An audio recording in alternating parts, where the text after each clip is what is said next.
What's up, guys? Welcome back to another video. Today we have episode 3, Miami, of My Driver Career Mode. As you can see, we're in the background, we're going through the menus. We have 2 upgrades on for this race. We've got a major on for next race, I think it is. Yeah, as you can see there, major upgrade on the powertrain. I think that's for next race. We've got 2,000 resource points. We're seeing what we're going to upgrade. We're going to upgrade some tyre wear, which will be on for next race. And we're just checking if we can do anything else. Durability. Who wants to do durability upgrades, really? When you can upgrade the car a lot more. So that's another minor go that will be on the car. And they both come through, which is very good. We've got an aerodynamic department event, which we pretty sure we had last. What on earth is this? Doesn't say anything there. I'm pretty sure it might have been something to do with last episode. If you haven't watched the first 2 episodes, they're on a playlist on my channel. Go watch them now. There's only 2 episodes, of course. But as we skip time, we get our resources, and we're going to go to the weekend. Through the fabrication process. As you can see now, we're still third worst car, even though we've put a lot of upgrades on already this season. But everyone else around us is, well, everyone else is upgrading as much as we are. So, yeah, we are still the third worst car, which I'm pretty sure that's where we started this career mode on. But now it's time to go to the race weekend, and now after practice, we're going to put some weight redistribution on the car, and that will come on for next race weekend, just about. So yeah, we put that on the car for 800 resource points. That will go on the car for next race weekend. So we got like 3 upgrades, I think, maybe 4 upgrades coming on for next race. So make sure to watch that episode when it comes out. As you can see, we're still third worst car, but it's very close between all the midfield. And now we're just seeing what's happening with the weather. Just cloudy and a bit of sun in qualifying, and then cloud, overcast in the race. And we're checking upgrades again, because this is actually after practice, sorry. And we're going to see if we can get anything else on the car. We can't get any chassis or powertrain. Actually, we can't get anything on the car, I don't think, unless we get, which we do, we put that on, and that will be for after Barcelona, which is, actually, I don't know what's after Barcelona. I can't remember. But it's time to get into qualifying.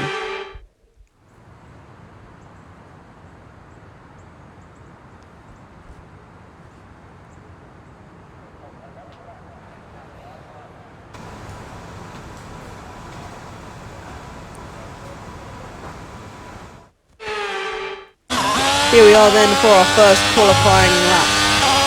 We come around the final few corners, and we open DRS, and it's the start of our lap going down into turn 1 on the, well, new circuit for this year, of course, Miami.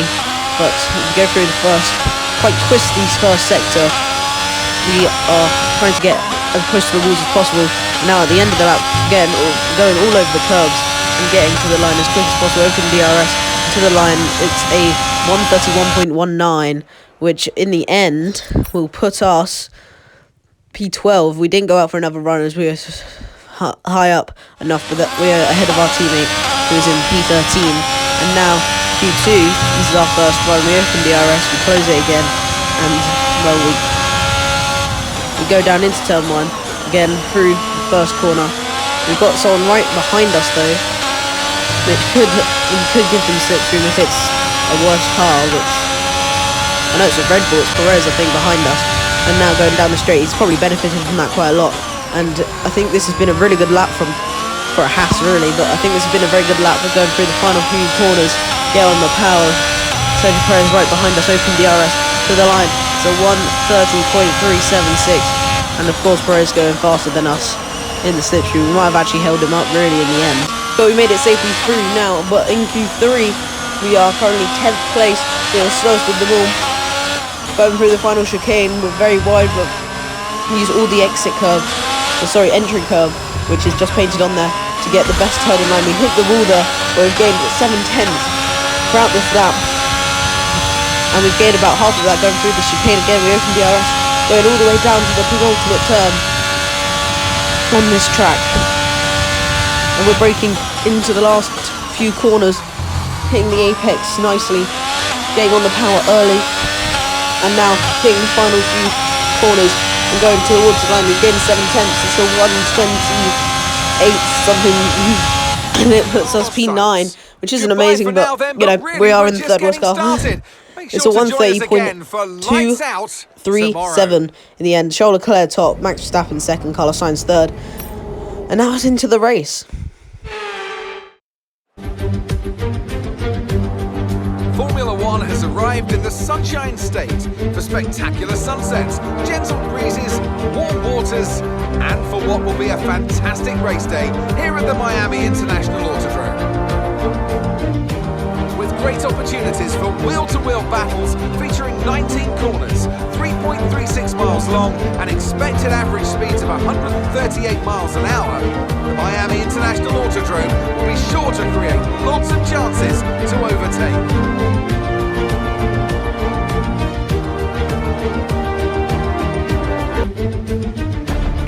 Take a look at our starting grid for today's race. A fantastic effort from Charles Leclerc yesterday, and it's put him on pole, and Max Verstappen lines up alongside. Moving on to the rest of the grid, we have Sainz, Russell, and Sir Lewis Hamilton, and Norris, Fernando Alonso, the engineer, Ricciardo, and Esteban Ocon, Bottas, Tsunoda, Guan Yu Zhou and Perez. They've taken a grid penalty. Magnussen, Albon, Sebastian Vettel and Lance Stroll. Latifi and Pierre Gasly picks up the final grid slot. That's it then, it's time to go racing as we head down trackside for today's race. Anthony Davidson joins me once again in the commentary box, and it's fantastic to have you with us here, but I'm curious, as a man with experience out on the track, how do you stop those pre-race nerves from becoming overwhelming when you're lining up on the grid? Well, I imagine they'll be starting to feel the adrenaline as they anticipate the rundown into turn one, a bit like preparing to go into battle. The unknown situation will bring nerves, but that's a good thing. It'll keep them focused on the moment and on their surroundings as we build towards the start of the Grand Prix. This is the team's home race. We're all relying on you to impress today. The team has 2 home races, but you know, here we are on the grid for the Miami GP. It's a mediums to hard stop, unless of course any safety cars, which could change the race completely.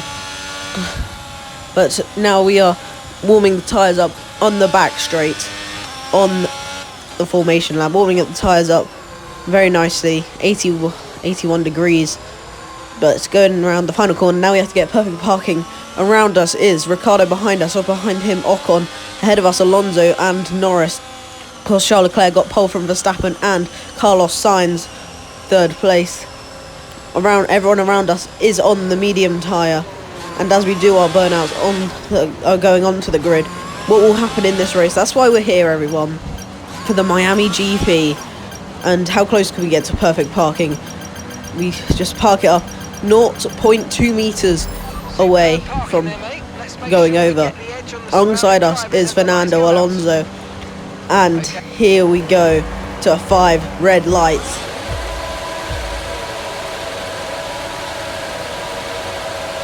We're held for a very long time, but all the lights are out in Miami and we're underway. It's overtake instantly, and Alonso gets a very good start, but we're sending it down the inside of not 1, not 2, but almost 3 cars. We can't get it off the overtake done on Carlos Sainz, who's on the hard tyre, but we're now on the inside of Alonso, and we have to force him out. We've overtaken Norris and Alonso into turn 1, but ahead of us, Carlos Sainz on the hard tyre has been overtaken twice, and now we're looking for a move going into the final corner. Take a very wide line through the second part of the chicane. We've gone down the inside and overtaken him onto the back straight now, and we're going to see if we're going to get overtaken. We look behind us, we've got a gap of 4 tenths, and of course he's going to be on those slower, colder, hard tyres, but he doesn't overtake us. He's overtaken by Alonso, who's now on lap 2 trying to overtake us.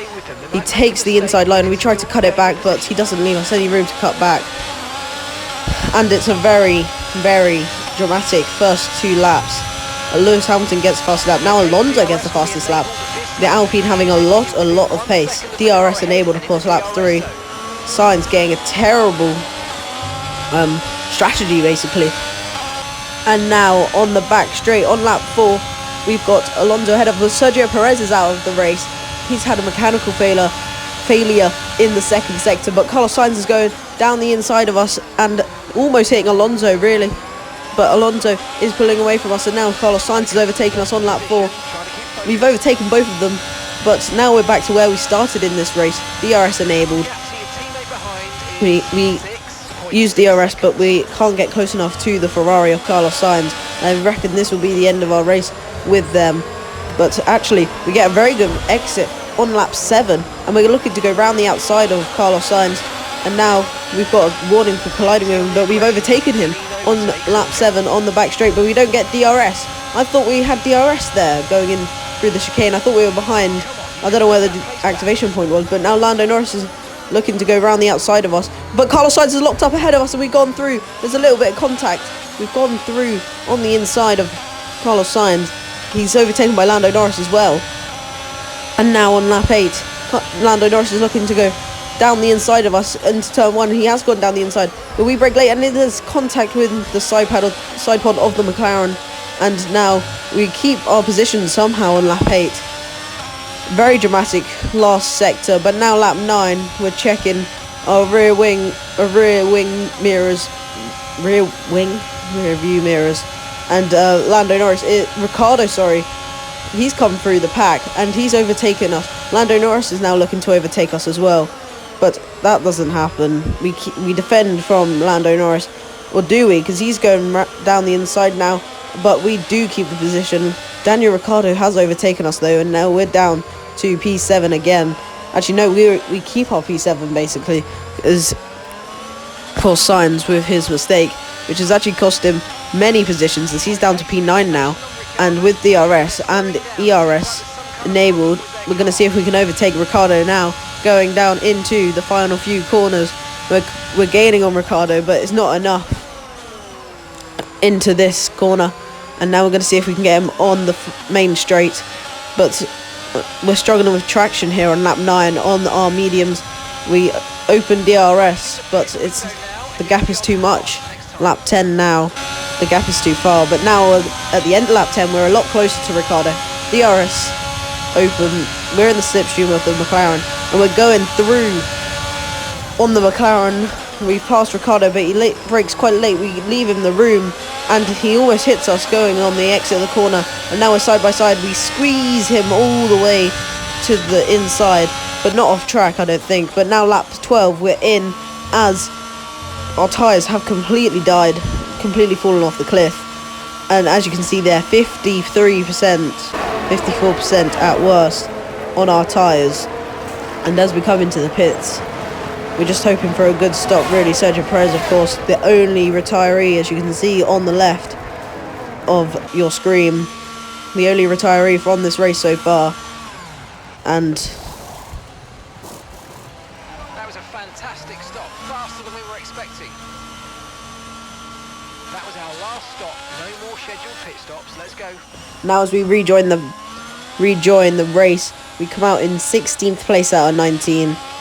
And, well, it's very slow exiting the pit lane, as these tyres felt so bad as they came out. Of course, hard tyres being very slow to warm up out of the pit lane. So we are just going through this sector, and we're trying to just warm up the tyres so much. Going through, and as you can see, we've gone miles wide on the exit of the corner. But now on to lap 15, we're in the DRS of Norris, who actually has overcut us, but we can't make the move there.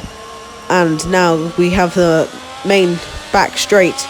We're getting very close to the McLaren, hopefully, on the exit of the corner, going through the chicane, which is very hard to follow through.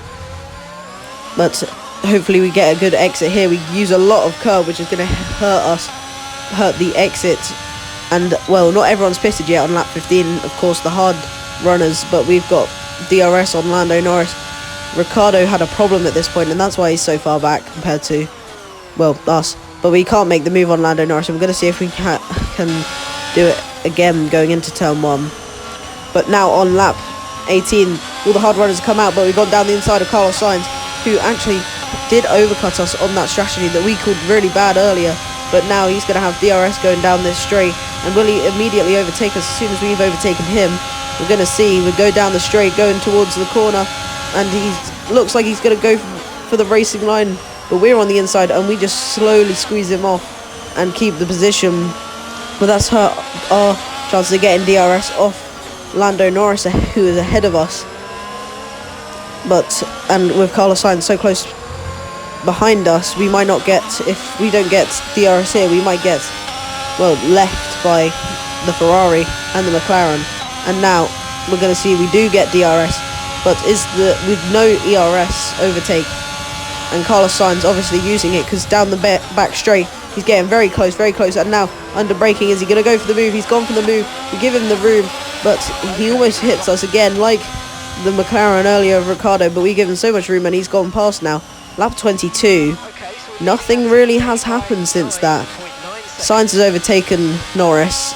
Ricciardo's suffered more from his engine problem, and Ocon is in P10. We're in P8 out of 19 still, and well, we're just navigating our race. We've got engine wear, which we're going to have to change for next race, of course, to get the most out of the car. We're really suffering on ERS, and I think we're quite low on fuel as well. But on lap 22 now, going down the back straight, there is a yellow flag in first sector, and that is the Williams of Alex Albon. And what's going to happen here is, because that is a safety car, that's either a crash or that must be a crash, surely. And this is why we've got the safety car then. Alex Albon. Well, as we come through here, we're going to see why. We tell our engineer, Mark, that we're going to box this lap for soft tyres. And as you can see, this is why we've got the safety car. Alex Albon coming through. Oh, he's lost it on the curb, and that's quite a big crash for the Williams of Alex Albon. You can see now, he just hits the curb, gets on the power, and well, he's lost it and sheared the tyre off. And now we come in for soft tyres. Hopefully, well, at this point I was thinking that these tyres would last quite a long time until the end of the race, and we would be so much faster than everyone, hopefully. And we rejoin in 15th place out of 18, which isn't amazing considering we were, 8th place. But now on the restart, we're very close to Gasly, very close to everyone as we all bunch up. We're going back into standard mode for fuel, and well, at this point I didn't realise how much these soft tyres would wear out, as by the time the safety car had come in, we were on 25% or something stupid like that. As you can see now, I'm showing you, we're on like 30% there. And we're going to make the dive bomb down the inside of Gasly. And now Tsunoda up next, right in front of us. There you can see again, about 35%, 36%. And that's from, about 4 laps on the tyres, and also under safety car. But we're going down the inside of Yuki Tsunoda. And, well, as you can see now, lap 27 going down the inside of Valtteri Bottas. Last lap now, right. We've missed out on points, but the best we can get is P11 right behind Kevin Magnussen. We're going to absolutely send it into the last corner, probably hitting the Alfa Romeo and almost hitting the wall. But we've made it out alive of this Miami GP. Chaos at the end, but we've come home to finish P11. And, well, winning the race was Max Verstappen. Here you can see the order top 10. Max Verstappen winning the race, followed by Charles Leclerc, Lewis Hamilton, George Russell, and Carlos Sainz, Fernando Alonso, Lando Norris, Ocon, Ricciardo, and Kevin Magnussen. And then, of course, we've come home, overtaking Guanyu Zhou on the last lap.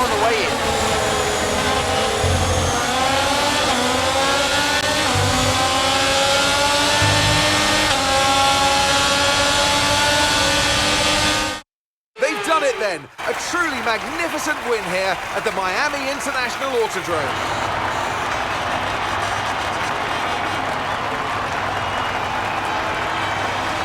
Anthony, tell me, what was it that helped them achieve this success? Well, this was a real team victory. They put together a solid strategy today that appeared well suited to the conditions out on track. The driver did everything that was expected of them in the moment to really execute the team's plan to perfection. A shining example of how F1 really is a team sport.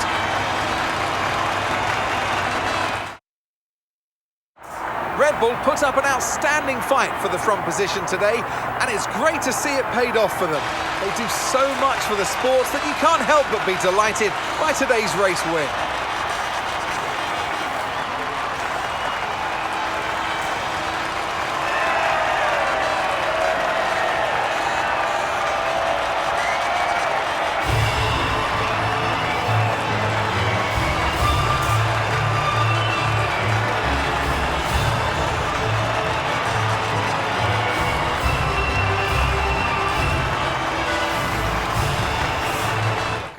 There you go there, Max Verstappen winning, our second different winner in 3 races, of course.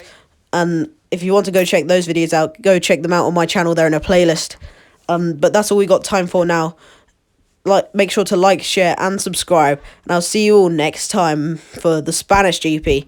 Goodbye.